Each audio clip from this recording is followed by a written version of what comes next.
আসসালামু আলাইকুম গাইস, রিশপা গল্প সিজন 2 নিয়ে আইসা পড়ছি। তো বেশি কথা না বাড়িয়ে আজকের ভিডিও শুরু করা যাক। কোচিং থেকে বের হয়ে সোজা হোস্টেলে রওনা দিলাম।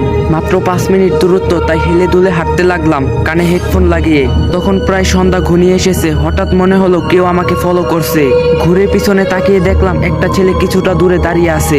আমি পাত্তা না দিয়ে আবার হাঁটা দিলাম। ছেলেটা আবার আমার পিছু নিল। আমি থেমে গেলাম, ছেলেটা থেমে গেল। এবার আমার একটু খটকা লাগলো। আমি কান থেকে হেডফোনটা খুলে ব্যাগ রেখে ছেলেটাকে হাতের ইশারায় ডাক দিলাম। সাথে সাথে সে আমার দিকে এগিয়ে আসতে লাগলো। ছেলেটা আসুক এর মাঝে আমি আমার পরিচয় দিয়ে দেই। আমি রিশপা, ইন্টার ফার্স্ট ইয়ারের ছাত্রী। মা মারা যাওয়ার পর বাবা আবার বিয়ে করে। সৎ মায়ের অত্যাচারে বাসা ছাড়তে বাধ্য হই। এখন হোস্টেল থেকে পড়াশোনা চালিয়ে যাচ্ছি।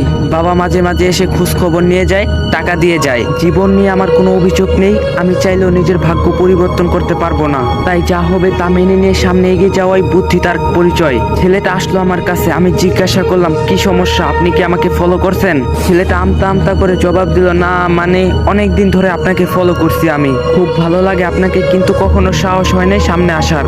আজ কিভাবে যেন চলে আসলাম, প্লিজ রাগ করবেন না। খেয়াল করলাম ছেলেটা রীতিমতো কাঁপছে আর ঘামে ভিজে যাচ্ছে। বুঝলাম বেচারা খুব নার্ভাস। তাই ভাবলাম একটু মজা নেওয়া যাক ছেলেটার সাথে। দেখতে শুনতে ভালোই, তবু একটু মজা নিয়ে দেখি। আমি বললাম, এত ভয় নিয়ে প্রেমে পড়ার সাহস হলো কিভাবে আপনার? আপনি জানেন আমার সাথে দুইটা ভয়ঙ্কর জিন আছে। তারা ছোটবেলা থেকে আমার সাথে আছে। আমাকে কেউ বিরক্ত করলে তারা খুব রাগ করে। এর আগেও কয়েকটা ছেলে আমাকে প্রেমের প্রস্তাব দিয়েছিল। তারপরের দিনই ছেলেগুলার লাশ নদীতে ভেসে উঠেছিল। আমার সাথে জিনরা তাদেরকে মেরে ফেলছে। এখন আপনি যদি মরতে চান তাহলে আমি আপনার সাথে প্রেম করতে রাজি আছি। ছেলেটা একটু ঘাবড়ে গিয়ে বলল, এগুলো আপনি মজা করে বলছেন তাই না? আমি যেন আপনাকে আর ফলো না করি সেই জন্য আমাকে ভয় দেখাচ্ছেন? আমি একটু রাগারাগি ভঙ্গিত বললাম, ওই মেয়ে, আপনি কি আমার বিয়ে লাগেন? মজা করবো কেন? বললাম যে আমার সাথে প্রেম করলে মরতে হবে। এই মুহূর্তে আমি দেখতে পাচ্ছি জিন দুইজন আপনার পিছনে ঘোরাফেরা করছে। আমি ইশারা দেওয়ার সাথে সাথে আপনার ঘাড় মটকে ফেলবে। ইশারা দিব নাকি বলেন? দিলাম, কিন্তু ছেলেটা কোনো মতো স্যান্ডেল হাতে নিয়ে উদম দৌড়। আফা মাফ কইরা দেন বলে পিছনে ফিরে তাকানোর সময় পাইনি। আমি হাসতে হাসতে গড়াগড়ি খাওয়ার অবস্থা। হঠাৎ একটা ঠান্ডা বাতাস এসে আমার পুরো শরীরটা শীতল করে দিল। মনে হলো আমার শরীরে কেউ বরফ ঢেলে দিয়েছে। এরপর যখন আমি সামনে যেতে চাইলাম, ঠিক তখনই একটা কালো বিড়াল আমার সামনে দিয়ে খুব দ্রুত রাস্তার এপাশ থেকে ওপাশে চলে গেল। আমি একটু ভয় পেলাম। বিড়ালটা রাস্তার পাশে একটা ঝোপের ভিতর গিয়ে এমন এক অদ্ভুত আওয়াজ করে ডাকতে লাগলো, মনে হচ্ছে যেন কোনো ছোট বাচ্চা কান্না করছে। আমি যখন থেকে বুঝতে শিখেছি তখন থেকে সৎ মায়ের অত্যাচার সহ্য করতে করতে একরকম পাথরের মতো হয়ে গিয়েছি। সে সব সময় আমার মৃত্যুর কামনা করত। আমি মরলেই নাকি তার সংসারে সুখ শান্তি ফিরে আসবে। এসব শুনতে শুনতে আমার মনে ভয় ডর কিছুই লাগে না। ভূত প্রেত এসব বলতে কিছু নেই। এগুলো মানুষের মনে কল্পনা করা অন্য একটা জগৎ। বাস্তবে এই জগতে কোনো অস্তিত্বই নেই। তারপর হোস্টেলে ফিরে আসলাম। আমরা এক রুমে 4 জন থাকি, বাকি 3 জন আমার থেকে সিনিয়র, তাই তাদের সাথে তেমন মিশি না। আমার মতো আমি থাকি। আর একাকিত্ব আমার খুব পছন্দ। একাকিত্ব যে আপন করে নিতে পেরেছে তার যে বড় সুখী মানুষ এই পৃথিবীতে আর কেউ নেই। রাতে খাওয়া দাওয়া করে বই নিয়ে বসলাম, কিন্তু আজকে যেন ঘুম আমার উপর ক্রাশ খেয়েছে। বসে থাকতে পারছি না। কখন যে বইয়ের উপর মাথা রেখে ঘুমিয়ে পড়ছি বলতেই পারবো না। আমি একটা ফাঁকা মাঠে দাঁড়িয়ে আছি। দূর দূরান্ত পর্যন্ত একটা গাছপালাও নেই। আমি ক্লান্ত চোখে চারপাশে তাকাচ্ছি। হঠাৎ আমার চোখ গেল পিছনের দিকে। সাদা পোশাক পরা 2 জন লোক একটা মেয়েকে কবরের মতো একটা গর্তে নামাচ্ছে। মেয়েটা চিৎকার করে আমাকে বলছে, রিশপা আমাকে সাহায্য করো, ওরা আমাকে মেরে ফেলছে, আমাকে বাঁচাও। একটা বিকট শব্দে আমার ঘুম ভেঙে গেল। তার মানে এটা স্বপ্ন ছিল। খেয়াল করলাম যে শব্দে আমার ঘুম ভেঙে গেছে সেটা অ্যাম্বুলেন্সের সাইলেন। তখন প্রায় ভোর হয়ে গেছে। তার মানে টেবিলের উপর মাথা রেখেই সারা রাত ঘুমিয়েছিলাম। অ্যাম্বুলেন্সের শব্দ যেনই থামছেই না। এত বিরক্ত হলাম যে বলে বোঝাতেই পারবো না। শব্দটা যেন আমাদের বিল্ডিং এর নিচে থেকে আসছে। আশ্চর্য ব্যাপার হলো, আমার রুমের আপুরা দিব্যি নাক ডেকে ঘুমাচ্ছে। আমি সেই দিকে খেয়াল না করে ভাবতে লাগলাম, এত সকালে অ্যাম্বুলেন্স কেন আমাদের বিল্ডিং এর নিচে? কেউ কি মরলো নাকি? বিরক্ত নিয়ে ব্যালকনিতে যাওয়ার জন্য হাঁটা দিলাম। দেখি সকাল সকাল অ্যাম্বুলেন্স কেন আসলো। ব্যালকনিতে গিয়ে দেখলাম একটা অ্যাম্বুলেন্স দাঁড়িয়ে আছে নিচে, কিন্তু সেখানে কোনো মানুষ নেই। অ্যাম্বুলেন্সের সাইলেন্ট বেজেই চলছে। কিছুক্ষণ পরে অ্যাম্বুলেন্স থেকে 2 জন সাদা পোশাক পরা মানুষ নামলো। আর এমন 2 জন লোককে কোথায় যেন দেখছিলাম মনে হয়। একটু মাথা খাটাতেই মনে পড়লো কিছুক্ষণ আগে এমন 2 জন লোককে স্বপ্নে দেখে একটু ঘুম ভাঙলো। এখানে কি হচ্ছে আসলে? আমি এক নজর তাকিয়ে আছি সেদিকে। তারা 2 জন গিয়ে গাড়ির পিছনে পাট খুলে খুব যত্ন করে একটা লাশ নামালো, সাদা চাদর দিয়ে ঢাকা। আমি এখনো বুঝতে পারছি না আসলে লাশটা কার। সেখানে অন্য কোনো মানুষ ছিল না। তারা লাশটা নামিয়ে দুইজন লাশের দুই পাশে দাঁড়ালো, মানে একজন পায়ের কাছে আরেকজন মাথার কাছে। হঠাৎ একটা দমকা হাওয়ায় লাশের মুখের উপর থেকে চাদরটা সরে গেল। আমি চোখ বড় করে তাকিয়ে আছি। এটা আমি কি দেখছি? আমার কলিজা শুকিয়ে গেল। এই লাশ আর কারো না, বরং আমার লাশ। এটা কি করে সম্ভব? আমি তো এখানে দাঁড়িয়ে আছি, তাহলে আমার মতো দেখতে ওই লাশটা কার? আমি এখান থেকে দৌড়ে রুমে যাব, সেই শক্তিটা আমার নেই। হঠাৎ খেয়াল করলাম লাশটা ধীরে ধীরে উঠে বসলো এবং আমার দিকে তাকালো। কি ভয়ঙ্কর চাহনি সেটা তার! চোখে কোনো মনি ছিল না, সাদা ধবধবে চোখে আমার দিকে তাকিয়ে একটা ভয়ঙ্কর হাসি দিল। আমার মতো দেখতে মেয়েটা যখন উঠে বসে আমার দিকে তাকিয়ে ভয়ঙ্কর একটা হাসি দিল, তখন আমার কলিজায় পানি নেই। আমি চিৎকার দিয়ে এক দৌড়ে রুমে চলে আসলাম। আমার চিৎকারে বড় আপুরা ঘুম থেকে উঠে গেল। তারা হতন হয়ে আসলো আমার কাছে। কি হয়েছে জিজ্ঞাসা করছে, কিন্তু আমি কোনো জবাব দিতে পারলাম না। কি বলবো আমি তাদের? আমি তো নিজেই জানি না কি হয়ে গেল।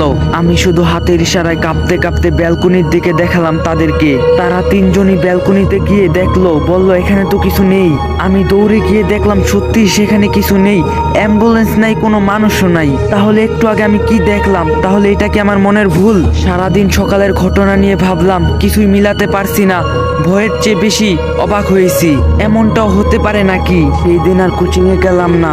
বিকালবেলা ছাদে গিয়ে অনমনে বসে আছি। হঠাৎ কোথা থেকে যেন একটা নীল রঙের প্রজাপতি উড়ে এসে আমার হাতে বসলো। আমি হাত নড়ালাম না। প্রজাপতি আমার ভালো লাগে খুব, আর এটা অন্যরকম একটা প্রজাপতি, দেখতে খুব অদ্ভুত। কিন্তু হাতে কেমন জানি ব্যথা অনুভব করলাম। আস্তে আস্তে ব্যথাটা বাড়তে লাগলো। আমি আঙ্গুল দিয়ে স্পর্শ করতেই ফুরুত করে উড়ে গেল। উড়ে গিয়ে একটা ছোট্ট ফুল গাছের উপর বসলো। খেয়াল করলাম ফুল গাছের পাতাগুলো ধীরে ধীরে সবুজ থেকে কালো হয়ে যাচ্ছে, যেমনটা আগুনে পুড়ালে হয়। আমি বসা থেকে উঠে গেলাম, আবার কিছু একটা হচ্ছে। আমি দৌড়ে গিয়ে প্রজাপতিটা তাড়িয়ে দিলাম হাত দিয়ে। কিন্তু এবার আমি খুব ভয় পেয়ে গেলাম, কারণ আমার হাতটা কালো একটা দাগ বসে গিয়েছে, ঠিক যেখানে প্রজাপতিটা বসেছিল। আমি হাত দিয়ে মুড়িয়ে দাগটা মুছে ফেলার চেষ্টা করলাম, কিন্তু যাচ্ছে না সেটা। হঠাৎ পিছন থেকে একটা মেয়ে কণ্ঠ ভেসে আসলো, এই দাগ কখনো মুছবে না। আমি সাথে সাথে পিছনে তাকিয়ে দেখলাম সেখানে কেউ নেই। আরে এই মাত্রই তো এখানে কেউ কথা বললো। আমি বুঝতে পারলাম এই মুহূর্তে এখানে থাকাটা ঠিক হবে না, তাই ছাদ ত্যাগ করার জন্য জোরে হাঁটা দিলাম। ঠিক তখনই খেয়াল করলাম একটা মেয়ে ছাদের এক কোণে উল্টো ঘুরে দাঁড়িয়ে আছে। তার চুলগুলো খোলামেলা এলোমেলো ভাবে উঠছে। আমি জিজ্ঞাসা করলাম, এই মেয়ে কে তুমি? আমি আরেকটু কাছে গিয়ে বললাম, আমার কথা কি কানে যাচ্ছে না? কে তুমি? এবারও কোনো জবাব না পেয়ে আমি গিয়ে মেয়েটার কাঁধে হাত রাখলাম। তার শরীর প্রচন্ড ঠান্ডা ছিল। আমি সাথে সাথে হাতটা সরিয়ে নিলাম। এবার মেয়েটা আমার দিকে ঘুরে তাকালো। নীল চোখ, খুব সুন্দর মায়াবী চেহারার একটা মেয়ে। আমার চেয়ে বয়সে ছোটই হবে, তাই জিজ্ঞাসা করলাম, তুমি কে? আগে তো তোমাকে কখনো দেখিনি। তুমি রিস্পা মানে? তাহলে আমি কে? আমার নাম তো রিস্পা। মেয়েটা বলল, শুধু আপনার নামই যে রিস্পা হতে পারে এমনটা না, আরো অনেক মেয়ের নামই রিস্পা হতে পারে। হ্যাঁ তা ঠিক, তার মানে আমাদের দুজনের নামই রিস্পা। কিন্তু তুমি এখানে কিভাবে এলে? তোমাকে তো এই হোস্টেলে আগে কখনো দেখিনি। এবার মেয়েটার মুখ কালো হয়ে গেল, অন্যদিকে মুখ করে ছাদের রেলিং এর উপর বসলো। আমিও কি মনে করে যেন তার কাছে বসলাম। মেয়েটা বলা শুরু করলো, আজ প্রায় 2 মাস যাবত আমি এই হোস্টেলের এদিকে ওদিকে ঘুরে বেড়াচ্ছি। আমার একটা গন্তব্য ছিল।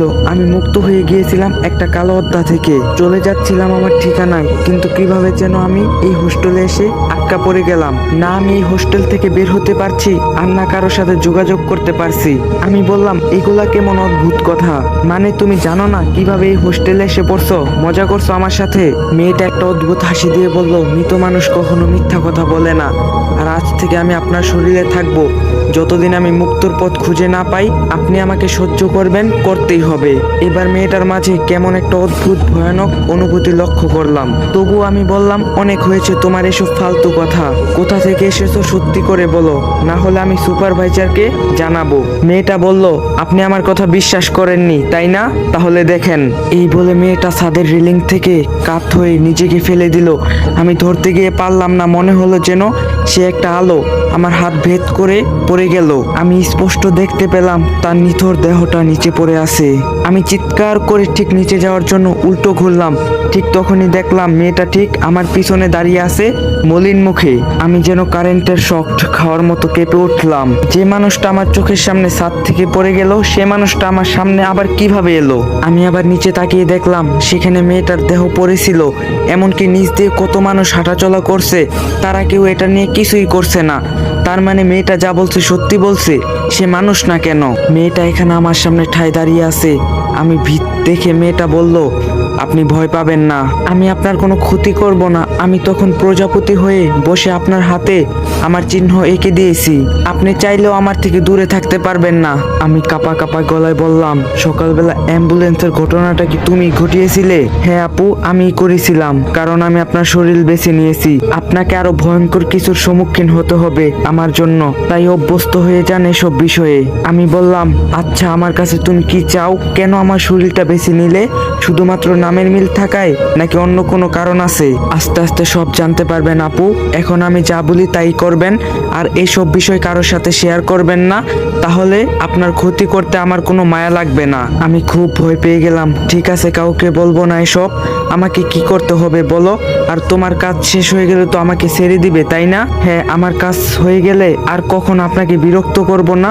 এখন আমার কথা মন দিয়ে শুনবেন। হোস্টেলের পুরনো বিল্ডিং এ যাবেন, সেখানে কেউ থাকে না। নতুন বিল্ডিং উঠানোর পর সেটা পরিত্যক্ত অবস্থায় পড়ে আছে। সেখানে গিয়ে 4 নাম্বার রুমে ভাঙা আলমারিটা খুলবেন, দেখবেন সেখানে কি আছে, এসে আমাকে জানাবেন। আমি এখনো জানি না আমি এই হোস্টেলে কেন বন্দি আছি। উত্তরটা খুঁজে পেলে আমি মুক্তর পথ খুঁজে পাবো। আমি বললাম, ওই বিল্ডিং এ দিনের বেলাতেই কেউ যায় না ভয়ে, আর আমি এই সন্ধ্যাবেলায় কিভাবে যাব? কালকে দিনের বেলায় গেলে হয় না? মেয়েটা ঘাড় বাঁকা করে কর্কশ গলায় বলল, এখন যেতে বলছি মানে এখনই যেতে হবে। আমাকে এখানেই পাবেন, দেখে এসে আমাকে জানাবেন। আমি ভয় পেয়ে বললাম, ঠিক আছে যাচ্ছি। এমন এমন ধমক দেওয়ার কি দরকার? আমি এই বলে মুখ বাঁকিয়ে চলে আসলাম। আমি এতটুকু বুঝেছি যে ওর কথা মানলে আমার কোনো ক্ষতি করবে না ও। আমি পুরনো বিল্ডিংটার সামনে দাঁড়িয়ে আছি, খুব ভয় করছে ভিতরে যেতে, কিন্তু যেতেই তো হবে, না হলে আবার রিস্পা আমাকে মেরে ফেলতে পারে। ভাবতে ভাবতে ভিতরে প্রবেশ করলাম। চারদিক থেকে ভিন্ন ভিন্ন পোকামাকড়ের ডাক ভেসে আসছে। এত অন্ধকার যে নিজের অঙ্গ প্রত্যঙ্গ পর্যন্ত দেখা যাচ্ছে না। ভরসা শুধু মোবাইলের ছোট্ট একটা লাইট। হঠাৎ মনে হলো যেন পিছনে কেউ দূরে চলে গেল। আমি চমকে গিয়ে পিছনে ফিরলাম, কাউকে দেখতে পেলাম না। আমি আবার সামনে যেতে লাগলাম। আমার মনে হচ্ছে কেউ তো আমার সাথে আসছে, আমার সাথে পা মিলিয়ে হাঁটছে। তবে এসব পাত্তা দিলাম না, কিছু হলে রিস্পা তো দেখে নিবে। আমি তো ওর কাজ করার জন্য এখানে আসছি। অবশেষে 4 নাম্বার রুম খুঁজে পেলাম। দরজা ভাঙা ছিল। হালকা ঠেলে দিয়ে ভিতরে প্রবেশ করলাম। লাইটের মিটমিটে আলোতে আলমারিটা পেয়ে গেলাম রুমের এক কোণে। হঠাৎ চেঁচে শব্দ করে কয়েকটা ইঁদুর দৌড়ে চলে গেল। আমি একটু ভয় পেলাম, না জানি আলমারির ভিতর কি আছে। ধীরে ধীরে আলমারির দরজাটা টান দিলাম। খুব বাজে একটা গন্ধ নাকে ভেসে আসলো। ওড়না দিয়ে নাক চেপে ধরে লাইটের আলোটা দিয়ে চারপাশ ঘুরিয়ে দেখতে লাগলাম। আরে এটা তো একটা মৃতদেহ, কালো কাপড় দিয়ে মোড়ানো, শুধু মুখটা দেখা যাচ্ছে। ভালো করে খেয়াল করলাম এটা রিস্পার মৃতদেহ। হঠাৎ পিছনে কারো উপস্থিতি টের পেয়ে ঘাবড়ে গিয়ে পিছনে তাকালাম। আমি পুরনো বিল্ডিং থেকে বের হয়ে দৌড়ে চলে আসলাম। ওয়াশরুমে গিয়ে নাক মুখ তাড়াহুড়ো করে পানি দিলাম। আয়নাতে নিজেকে দেখে কেমন অবাক লাগছে। এতটা ভয় আমি আমার জীবনেও কখনো পাইনি। আমি চোখে এখনো স্পষ্ট ভয়ে ফুটে আছে। আরে আমি এখানে কি করছি? রিস্পা তো আমাকে ছাদে দেখা করতে বলছিল। তাড়াহুড়ো করে ওয়াশরুম থেকে বের হয়ে ছাদের দিকে গেলাম। রুমের এক আপু খেয়াল করলো এবং বলল, রিস্পা কি হয়েছে তোমার? এত আতঙ্কিত কেন তুমি? কোনো সমস্যা? আমি কোনো জবাব দিলাম না, সোজা ছাদে চলে এলাম। ফিস ফিস করে ডাকতে লাগলাম, রিস্পা, এই রিস্পা, কোথায় তুমি? আমি এসেছি। কোনো সারা শব্দ নেই। আকাশে রুটির মতো গোল চাঁদ, যদিও আমার বানানো রুটি গোল হয় না, চায়নার মানচিত্রের মতো হয়। আজ ভরা পূর্ণিমার দিনের আলোর মতো আজকে রাতটা, এমন রাত আগে কখনো দেখিনি। কিন্তু রিস্পা গেল কোথায়? হঠাৎ কানে এলো কেউ গুনগুন করে গান গাইছে। এটা একটা পুরুষ কণ্ঠ। মহিলা হোস্টেলে পুরুষ মানুষ আসবে কিভাবে? আমি তার কণ্ঠের সুর খুঁজতে লাগলাম। শব্দটা পানির ট্যাঙ্কের পিছন থেকে আসছে। আমি ধীর পায়ে সেদিকে গেলাম। রিস্পা আমাকে আবার ভয় দেখানোর জন্য এটা করছে না তো? কিন্তু ও আমাকে ভয় কেন দেখাবে? পানির ট্যাঙ্কের কাছে যাওয়ার সাথে সাথে গান থেমে গেল। আমি তাড়াতাড়ি সেখানে গিয়ে দেখলাম কেউ নেই। আবার পিছনে একটা শব্দ হলো। আমি ঘুরে তাকাতেই দেখলাম একটা ফুলের টব ঠিক আমার বরাবর উড়ে আসছে। আমি তাড়াতাড়ি সরে গেলাম অন্যদিকে, বুঝতে পারলাম এটা রিস্পা না। আমাকে তাড়াতাড়ি চলে যেতে হবে এখান থেকে। আমি এক দৌড় দিলাম, ঠিক তখনই একটা কালো বিড়াল আমার সামনে লাফ দিয়ে পড়লো কোথা থেকে যেন। আমি থমকে দাঁড়াতে গিয়ে পা পিছলে পড়ে গেলাম। বিড়ালের চোখ দুটো ঝলমল করে জ্বলছিল। হঠাৎ বিড়ালটা রাগান্বিত ভঙ্গিতে আমার দিকে এগিয়ে আসতে লাগলো। আমি উঠতে পারছিলাম না, হয়তো পা মচকে গিয়েছে। আমি কুকড়ে কুকড়ে ওঠার চেষ্টা করলাম কিন্তু পারলাম না। হঠাৎ বিড়ালটা থেমে গেল, আমার পিছনের দিকে তাকিয়ে কয়েকবার অদ্ভুত ডাক দিয়ে দৌড়ে চলে গেল। আমি পিছনে তাকিয়ে দেখলাম রিস্পা দাঁড়িয়ে আছে। অনেক কষ্টে উঠে দাঁড়িয়ে রেলিং এর সাথে হেলান দিয়ে দাঁড়িয়ে বললাম, কোথায় ছিলে তুমি? এই বিড়ালকে আমি আগেও দেখছিলাম সেদিন রাস্তায়, আমাকে ভয় দেখাতেই কি তুমি এটা করলে? রিস্পা বলল, সে ওই পুরনো বিল্ডিং থেকে আপনার সাথে এসেছে, সেখানে কিছু একটা তো হচ্ছে। আপনি সেই পুরনো বিল্ডিং এর 4 নাম্বার রুমে কি দেখলেন?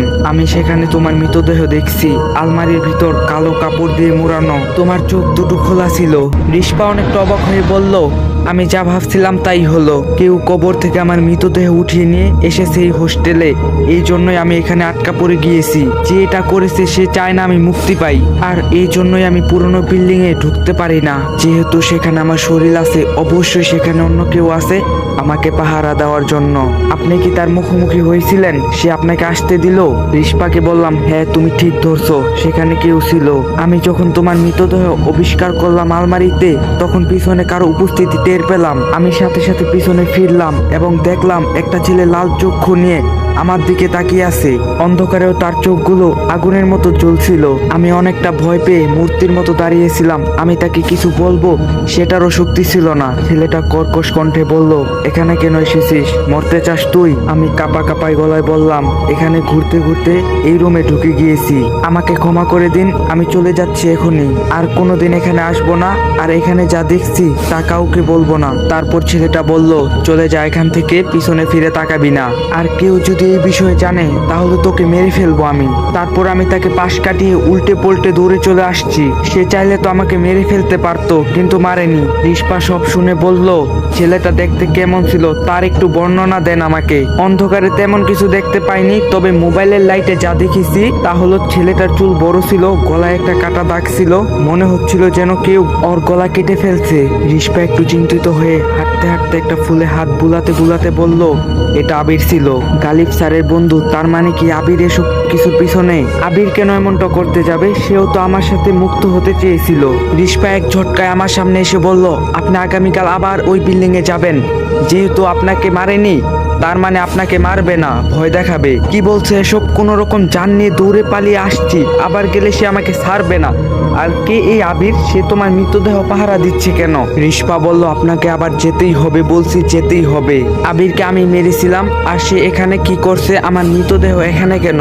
সেই উত্তর খুঁজতেই আপনাকে আবার যেতে হবে। আগামীকাল ভোর কেউ ঘুম থেকে ওঠার আগেই যাবেন সেখানে। ঠিক আছে বলে মুখ বাঁকিয়ে চলে আসতে লাগলাম।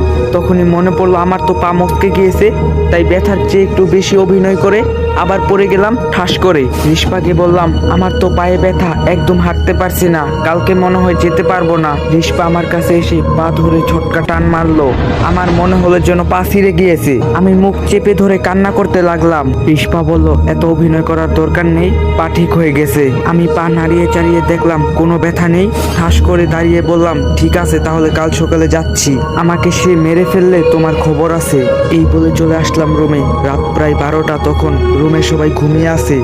আমি যখন ঘুমাতে যাব তখন দেখলাম সেই আপুটা তার বেড থেকে আমার দিকে তাকিয়ে আছে, যে আমাকে জিজ্ঞাসা করছিল কোনো সমস্যা কিনা। আপুর নাম ছিল আলিশা। আমি বললাম, আলিশা আপু এখনো ঘুমাননি? সবাই তো ঘুমিয়ে পড়েছে। আলিশা আপু কেমন একটা অদ্ভুত চাহনি দিয়ে অন্যদিকে ফিরে ঘুমিয়ে গেল। আমি তেমন পাত্তা না দিয়ে ঘুমিয়ে পড়লাম। খুব ভোর ঘুম থেকে উঠে চলে গেলাম সেই পুরনো বিল্ডিং এ। আমি জানি না এমন সাহসী কিভাবে হয়ে গেলাম। আগে তো রাতে ওয়াশরুমে যেতেও ভয় লাগতো। আমি ধীরে ধীরে 4 নাম্বার রুমে গেলাম, জানি না কি করতে হবে। আমি আলমারিটার কাছে যেতেই একটা অদৃশ্য শক্তি আমাকে জোরে ধাক্কা দিয়ে দূরে নিয়ে ফেলে দিল। দেয়ালের সাথে বাড়ি খেয়ে আমার মাথা ঝিম ধরে গেল। একটু স্বাভাবিক হলে দেখলাম সেই ছেলেটা দাঁড়িয়ে আছে আলমারির কাছে। ছেলেটা চেঁচিয়ে বলল, তোকে না নিষেধ করছিলাম এখানে আসতে, আবার কেন আসলি? আমি তোকে এখন মেরেই ফেলবো। আমাকে এখানে রিস্পা পাঠিয়েছে। রিস্পার মৃতদেহ এখানে কিভাবে এলো? আর আপনি কেন এটা পাহারা দিচ্ছেন? এর প্রশ্নের উত্তর জানতে চাই রিশফা। এবার ছেলেটা রহস্যময় একটা হাসি দিয়ে বলল, ও এই ব্যাপার, তাহলে যা, তোকে আজ মারবো না। রিশফাকে গিয়ে বল, চাইলেও সে আর কখনো মুক্ত হতে পারবে না। ও কি ভেবেছিল ডোরিয়া ওকে এমনি এমনি ছেড়ে দিবে? সামনে আরো ভয়ঙ্কর কিছু অপেক্ষা করছে ওর জন্য, প্রস্তুত থাকতে বল। আমি উঠে যেতে যেতে বললাম, রিশফা সবকিছুর জন্য প্রস্তুত আছে, আমি আবার আসবো। তখনও কেউ ঘুম থেকে উঠিনি। আমি ছাদে গিয়ে রিশফাকে ডাক দিলাম। রিশফা ঠিক পিছন থেকে সাড়া দিল। আমি রিশফাকে সব খুলে বললাম, আবির আসলে কি করতে চায় এখনো জানি না, আর সে ডোরিয়া নামের একজনের কথা বলছে। রিশফা বলল, যা ভেবেছিলাম তার চেয়ে বড় রহস্য এটা। আমাদের একজনকেই দরকার হবে, গালিব স্যার। সে ছাড়া ডোরিয়ার মুখোমুখি হওয়ার সাহস কারো নেই। সে কোথায় থাকে? আমি গিয়ে তাকে নিয়ে আসবো। রিশফা বলল, তাকে আনতে যাওয়া লাগবে না, সে নিজেই আসবে। আপনি কল করে তাকে আসতে বলবেন, আমার সাহায্য চাই। আর আপনিও তাকে স্যার বলে সম্বোধন করবেন, সে আপনার সিনিয়র। তারপর রিশফা একটা ফোন নাম্বার বলল। আমি ফোন দিলাম কিন্তু সে কেটে দিল। আবার কল দিলে সে রিসিভ করে বলল, কে? স্যার আমি রিশফা, আমাকে সাহায্য করেন প্লিজ। রিশফা, তুমি কিভাবে আমাকে কল করলে? তুমি তো চলে গিয়েছিলে সব সময়ের জন্য, কি হয়েছে আবার? গালিব স্যার অবাক হয়ে কথাগুলো বলল। আমি বললাম, স্যার আপনি যে রিশফা ভাবছেন আমি সে না, তবে সে আমার সামনে আছে। এই মুহূর্তে আপনাকে খুব দরকার। রিশফা বিপদে পড়েছে। হোস্টেলের ঠিকানা দিয়ে বললাম, এখানে চলে আসেন যত তাড়াতাড়ি পারেন। গালিব স্যার বলল, ঠিক আছে আসছি, এখনই আসছি। হোস্টেলের সামনে এসে কল দিচ্ছে। আমি ফোন রেখে ফাজলামো করে রিশফাকে বললাম, বাহ, এমন স্যার কয়জনের কপালে জুটে। আমার মনে হয় তুমি বেঁচে থাকলে সে তোমাকে কখনো হারাতে দিত না, সে তোমাকে হয়তো ভালোবাসে। রিশফা বলে, কি যে বলেন আপু, তবে ওনাকে আমার ভালো লাগে খুব। বিশেষ করে ওনার একটা থিওরি আছে, কাউকে তোমার কষ্ট বুঝতে দিও না, হেসে উড়িয়ে দাও যদি ভালো থাকতে চাও। ও আচ্ছা, তাহলে মানুষটা খুব ইন্টারেস্টিং। আচ্ছা, সে না আসা পর্যন্ত আমরা কি করব এখন? এখানেই দাঁড়িয়ে থাকবো নাকি আমার জন্য অন্য কোনো দায়িত্ব আছে? রিশফা কিছু বলতে যাবে এমন সময় বিকট একটা শব্দ হলো। শব্দটা কোন দিক থেকে এলো বুঝতে পারছি না। হঠাৎ রিশফা বলল, আপু আমার জানি কেমন জানি লাগছে। তাকিয়ে দেখলাম রিশফা ধীরে ধীরে অদৃশ্য হয়ে যাচ্ছে। আমি গিয়ে রিশফাকে ধরার চেষ্টা করলাম কিন্তু সে অস্পনীয় আলোর মতো। আমি বললাম, রিশফা কি হচ্ছে এটা? তুমি অদৃশ্য হয়ে যাচ্ছ কেন? কোথায় যাচ্ছ তুমি? আসসালামু আলাইকুম গাইস, যদি নেক্সট পার্ট লাগে অবশ্যই কমেন্টে বলবেন। আর যদি ভিডিওটা ভালো লাগে বেশি বেশি করে শেয়ার করে দিবেন আর একটা লাইক দিয়ে যাবেন। আর চ্যানেলে নতুন না থাকলে চ্যানেলটা সাবস্ক্রাইব করে দিবেন। তো দেখা হবে নেক্সট পার্টে। সবাই ভালো থাকবেন, সুস্থ থাকবেন, আল্লাহ হাফেজ।